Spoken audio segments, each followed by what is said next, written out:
Have you heard the strange tales of the Whistler?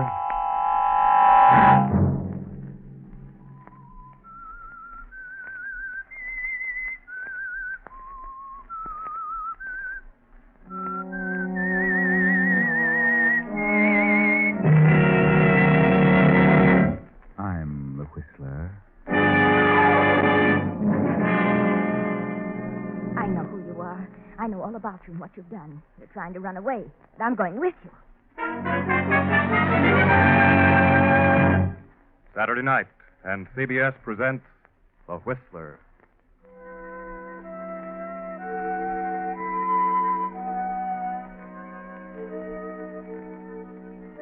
I, the Whistler, know many things, for I walk by night. I know many strange tales, many secrets hidden in the hearts of men and women who have stepped into the shadows. And so I tell you tonight the story of the killers.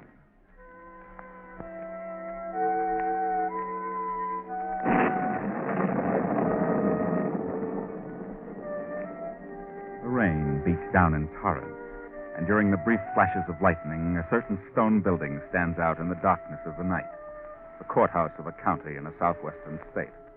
A murder trial has come to a conclusion, a sensational trial in which the young killer has been tried and convicted of the brutal slaying of 5 people, his employer, Farmer Atkins, and Atkins' entire family. The defense, appointed by the state, contended that the slayer was insane. Now the killer stands before the judge.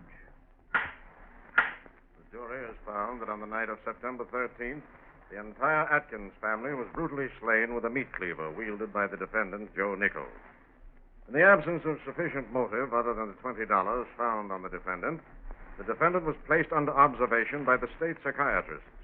And the said state psychiatrist find the defendant suffering from dementia praecox.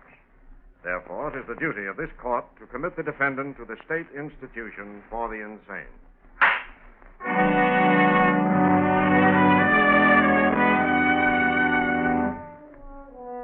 And so, Joe Nichols was taken to the state asylum, there to be placed under observation and treatment. Now let us travel south in the same state to a certain farm, a farm belonging to the widow Agatha Mayberry. There's no connection whatever between Agatha Mayberry and the insane killer, Joe Nichols, but let us go to the farm anyway. Agatha's husband died 3 years ago and left her with a rather large farm. At first, she managed things very well, but then came the war, and hands became scarcer and scarcer. Then Agatha's sister Ellen came to live with her, and Ellen's daughter, a lazy girl named Della.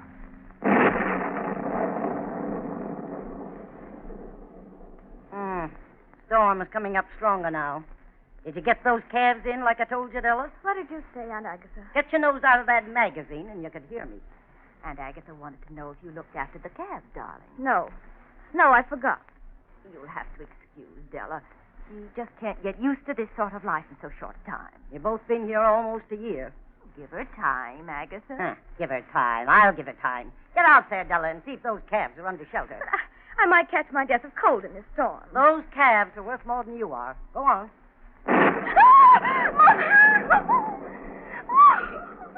She's frightened to death of lightning, Agatha. I don't think she's frightened of anything. Why don't you hire a man to do these things? Wish I could. Men are scarce these days, all in the army. Oh, poor baby. Poor baby. You stay here. I'll go and see to the calves. You'll do no such thing, Ellen. Stay here and take care of your baby. And I'll attend to the calves. Well, she'll be all right just as soon as the storm's over. Yeah? Well, you've got to do something around here, Della. At least you can wash the dishes. But I dried them yesterday. Don't hurt your beautiful hands. Anyway, I've got to do something around here under these conditions. We need a man. We need a farmhand. Yes, but I can't get one. So the only thing I can do is to get rid of some of this land. Sell it to someone who can handle it. Well, Mr. Dalton made you an offer for part of it, Agatha. He offered to buy some. Yes, I know. And he can handle it. Has a couple of sons. And a daughter who isn't afraid to get her hands dirty. Oh, how much do you think he'd pay for it? Oh, I don't know. But I'm going to find out. Agatha, where are you going? I'm going to see Mr. Dalton, my neighbor. If I can make a deal, I'll make it tonight. But it's storming, Aunt Agatha. I've been in storms before. I'll drive over there and be back in an hour. I'm not a sissy. Go on to bed, Della, and pull the covers over your head. And Agatha's selfish. She's mean. All she thinks about is this farm and work, work. I don't know anything about a farm. I can't learn. I won't. Well, you don't belong on a farm, Della. Doesn't suit you. I won't hurt animals. I won't milk cows. There, darling, don't cry. Mother understands. No one understands me. I won't be a slave. And Agatha's trying to make a slave of me. There are people for such work. There are men for such things. Well, but men are scared, darling. Men are scared. Then we'll leave. We won't put up with this. Well, how can we leave, baby? We have no money. No. Well, I won't take care of animals. I'm going to be a model. I should be in New York or in Hollywood. Now, darling, don't let yourself get excited. Mean and selfish. And I hate her. Please, Della, darling, calm yourself. Who does she think she is, ordering me around like a slave? I won't stand for it. Miserly old fool. I hate her. You don't mean a word you say, darling. You're just upset now. Please try and relax. Please. No, baby.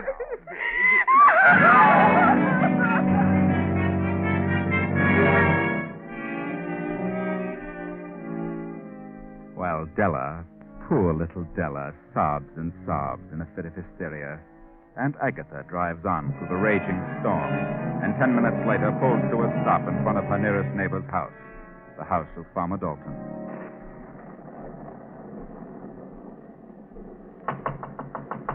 Anybody home? Dalton. Well, land of mercy, Agatha Mayberry. Well, come on in, come in. You must think I'm kind of crazy running around on a night like this, Mr. Dalton. Well, there must be a reason for it, Agatha. Yes, there is. I want to talk business. Business? Well, all right. What's on your mind all of a sudden? You want to buy the east half of the farm? Why, sure. I told you I did. What was your offer? $2,000. Well, that's a little low, don't you think? Well, perhaps, but, well, what are you going to be able to do with it? You ain't got no men folk around. You'll have to let it go to grass. Yes, I know that. But if we could only get a few women to give up their fancy manicures and long fingernails, it wouldn't hurt them any, I know. I've tried it. Yeah, you're right about that, Agatha. Well, let's get down to business. You'll give me $2,000 for the east half of my land? Yeah, that's right. Well, it's the deal. Good. Shake. Now, how do you want it? Well, how are you prepared to handle it?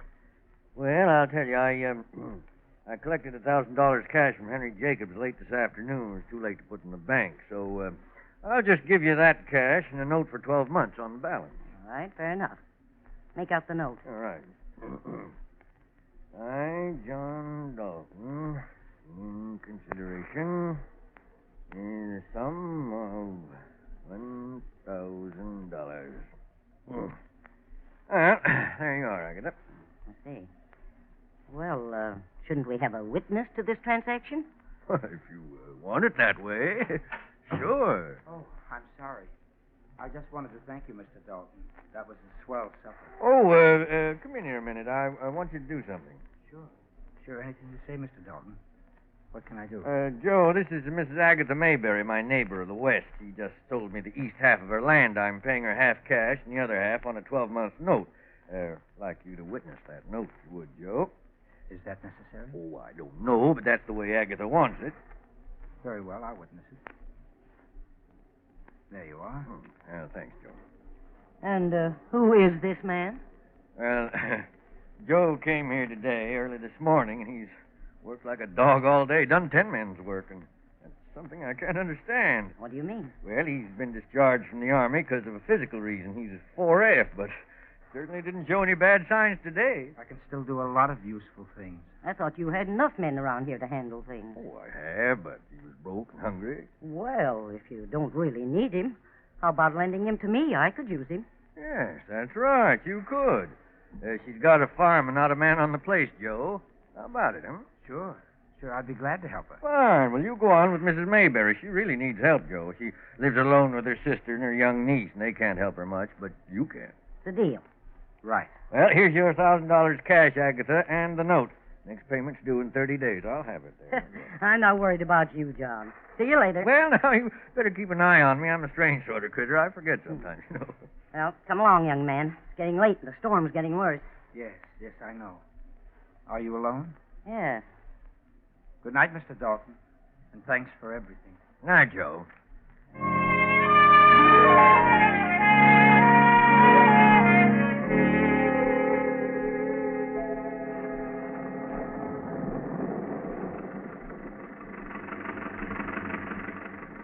What'd you say your name was? I didn't say. But my name's Joe. Oh, I see. Ever do any farm work, Joe? Yes, I've done a little here and there. Well, you're sure welcome. Why did you sell half of your farm? Because I couldn't take care of it. You sold it short, didn't you? Yep, $2,000. And it's really worth $4,000. He gave me $1,000 cash and this note for the balance.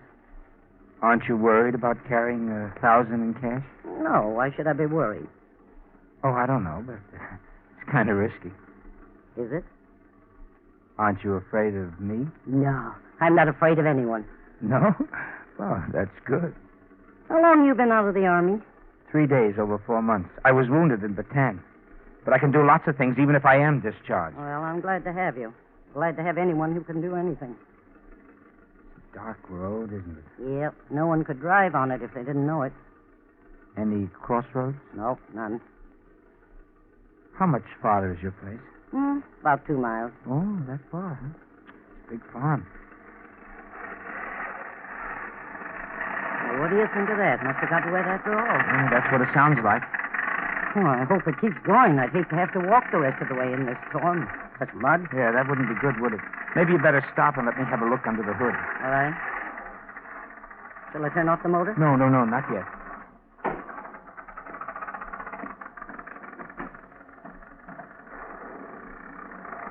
Oh, your fan isn't working. The belt's slipping and your motor's too hot. Well, can you fix it? Yeah. Yeah, I can fix it. Have you got a wrench? Yes, in that door pocket. Oh, yes. Here we are. This'll do it. Turn it off. Well, what are you staring at? Oh, I was just thinking what a brave woman you are to be riding around alone on a night like this with $1,000 in cash.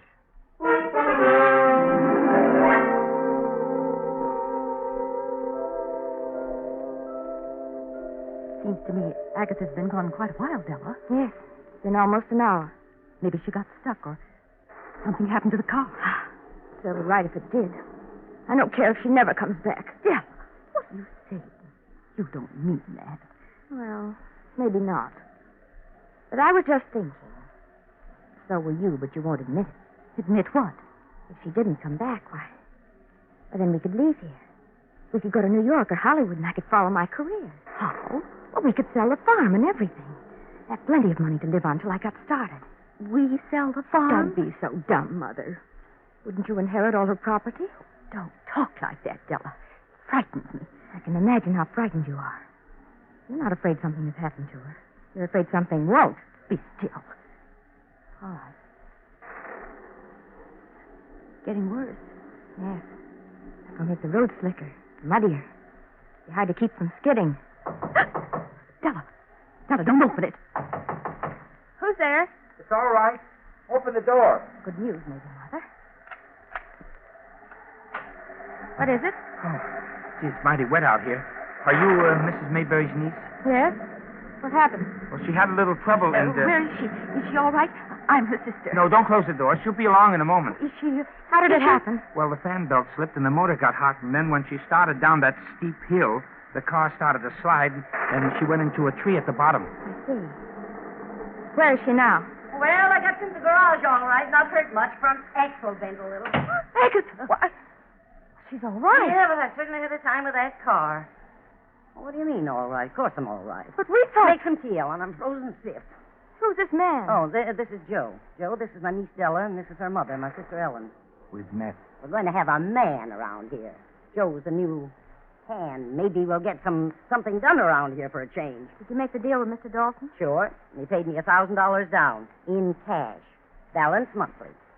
Joe here was witness to the deal. Witness? Yes, I happened to be at the Dalton's place. I worked there today. Your aunt said she needed a hand, so here I am. You're going to stay here? Of course. Well, how nice. Your aunt's a very brave woman to take a chance riding with a stranger and $1,000 cash around her neck. Oh, I'm not afraid. I'm a pretty good judge of people. Well, since you aren't going to make that tea, Ellen, I'll do it myself. Sit down, Ellen, before you fall down.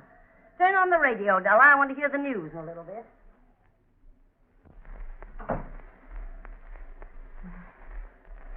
Are you married, Mr. Joe? No, You're not in the army? I was. Medical discharge. You look tired, sir. Yes, I am. I wonder if you'd mind if I'd turn in. Not at all. Well, is there a separate building for the hands? No, I suppose Aunt Agatha intends for you to have the spare room upstairs. The end of the hall. I see. Well, good night, Miss... My name is Stella. Good night, Stella. Good night, Joe. Good night. Night, ma'am.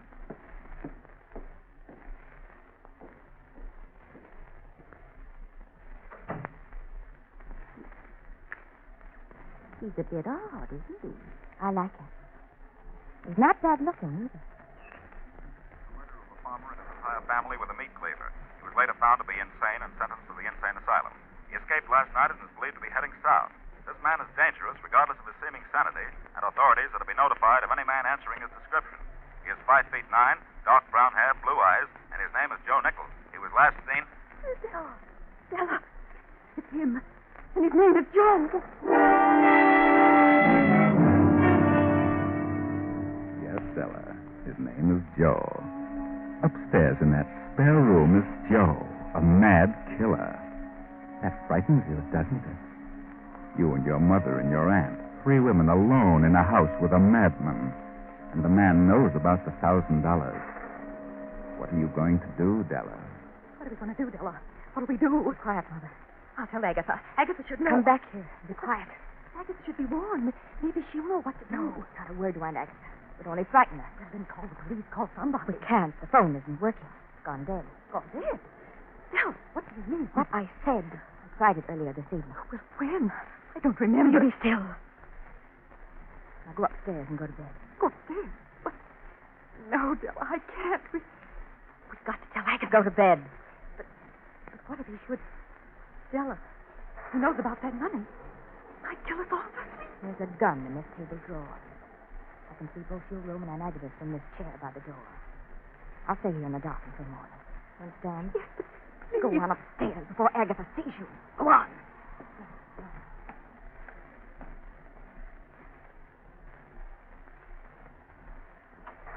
Well, where's everybody? Where's Joe? Said he was tired, so he went to bed. Mother just went up. After all, it is late, Aunt Agatha. Yeah, right, it is. You look tired, Aunt. Perhaps you'd better... What's the matter with you? What are you trembling about? Trembling? Why, well, I think I've taken cold. A little chill. I'll be all right. Better take some quinine and go to bed yourself. Just that I haven't been sleeping well lately. I'll read for a little while. Then I'll be back. I missed the news. What did it say? Why, it said that, nothing's important. Oh, I see. Well, better drink some warm milk and go to bed. Right. Good night.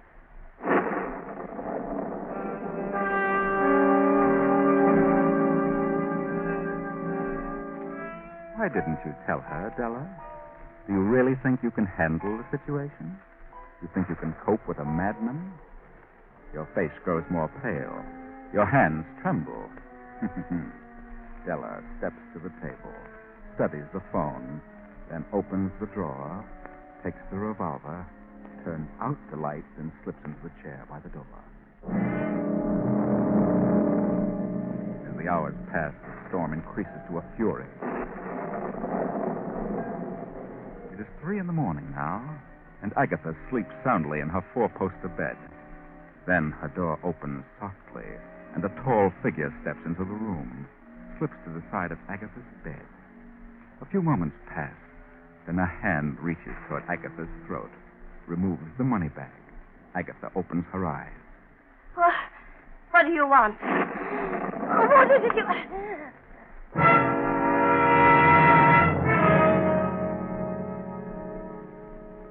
The storm has reached its peak. A few minutes later, it has passed over, leaving only the fall of a light rain.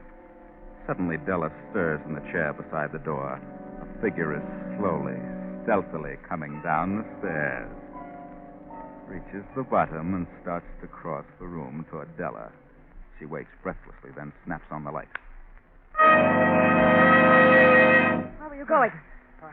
Why, I was, What are you doing down here? Where were you going? Well, the storm woke me up, and I got a little hungry.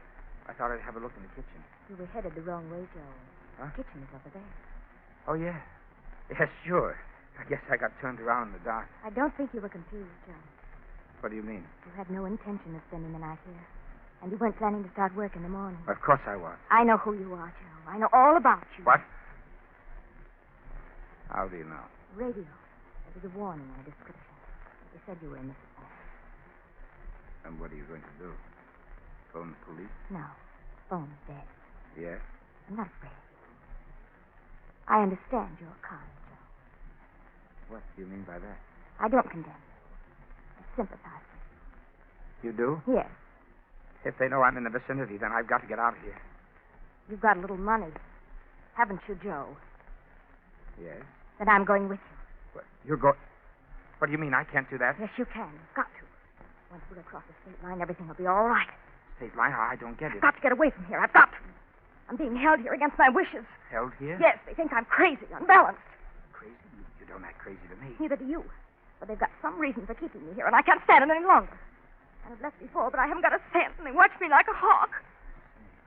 Here are the keys to the car. I don't need a car. I can hide out better on foot. I don't want anybody with me, especially a girl. And besides, I don't intend to cross the state line. But you're taking me with you. Nothing doing. I'm getting out now while it's dark. Wait a minute. What? Shoot if I have. Open that door and go to the garage. Now go on. Remember, you're a fugitive. And if I shoot you, they'll think nothing of it. Straight ahead to the garage.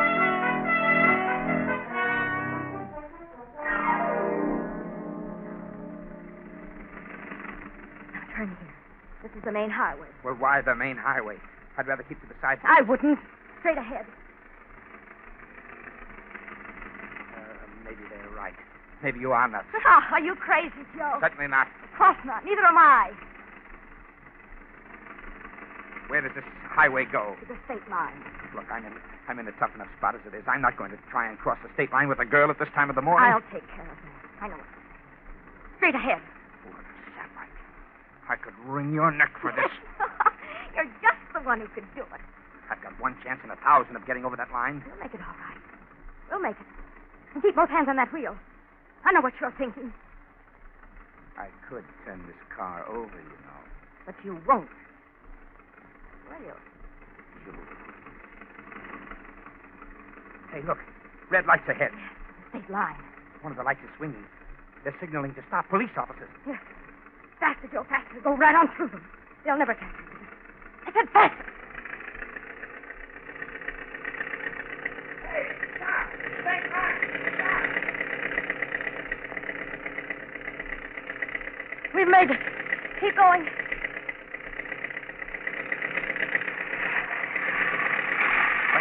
Hey!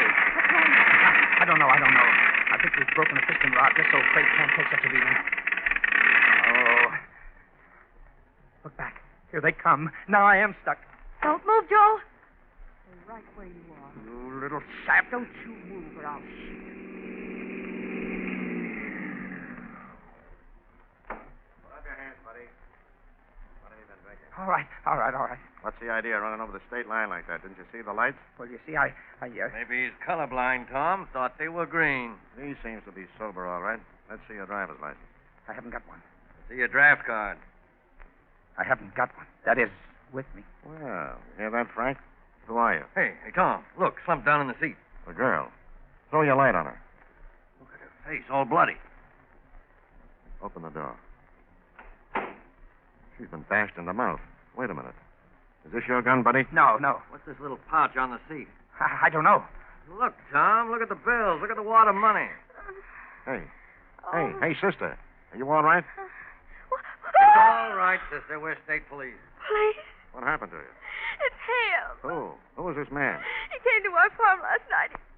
He robbed my aunt and made me come with me. He kidnapped me. She's crazy. She's a nut. When me cross the line, I tried to scream, and he hit me. You don't know who he is? No. So his name is Joe. I think he's the lunatic who escaped from the asylum yesterday. She's crazy, I tell you. Get out of that car, buddy. You'll come into headquarters.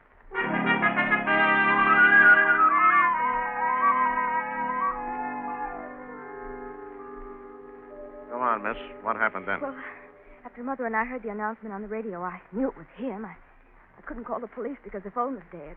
Why didn't you go for help? Because he knew that Aunt Agatha had the money. I was afraid to go because of what he might do. I got Aunt's gun and sat by the door where I could see him as he went into his room. Yes? But I must have fallen asleep because I waked up just in time to see him coming down the stairs and start for the outer door. I turned on the light, and he said he was looking for the kitchen. It was then you realized that while you'd been asleep that he'd gone into your aunt's room, killed her, and taken the money? Yes. If I hadn't fallen asleep, I might have prevented it. I could have shot him. Officer, you know this woman's crazy, don't you? Crazy? Yes. Yes, she told me so herself. She said she was being kept a prisoner by her aunt and her mother because they knew she was unbalanced. Yeah. Well, maybe you're right, Joe. Maybe she is crazy. What? What do you mean by that? She's crazy. Yeah. Crazy like a fox. He's lying. I never said I was crazy. When Joe came to the farm and you realized he was the escaped killer from the asylum, you decided to take advantage of his being there and kill your aunt so your mother would inherit the estate. How can you say such a thing? That's horrible. You knew Joe would try to make a getaway when you told him about the broadcast. You had the money and the gun. You forced him to take you across the state line. You knew we'd chase you and catch you. You dropped the money bag in the seat, and when we caught up to you, you hit yourself in the mouth with the gun butt. I didn't. Ah, yes, you did. We know all about it. It was you who went into your aunt's room, took the money, and hit her on the head. How can you say that? Because your aunt saw you standing over her bed. She called headquarters an hour ago.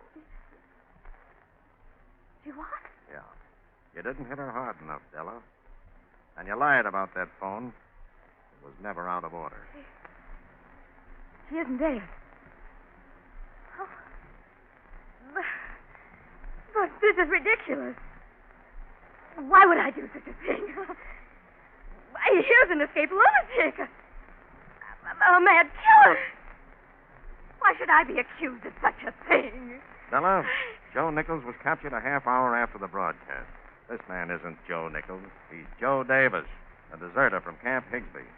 But I think he's ready to go back and face the music. Oh, believe me, Lieutenant, I thought I couldn't stand it there any longer. So I ran away. But after all this, well, just take me back to camp. It'll be like paradise. Well, there you are. A strange story that might very well have ended disastrously for Joe if Della hadn't slipped up on two things: the telephone and the failure to learn if Aunt Agatha was really dead. Even though Joe has not escaped as escaped lunatic, he might very easily have been charged with murder had it not been for the over-anxiety of the vicious-minded Della. Della wasn't crazy. She was just a selfish little fool with no thought for anyone or anything except her own individual existence. There are a lot of you like that. Think it over.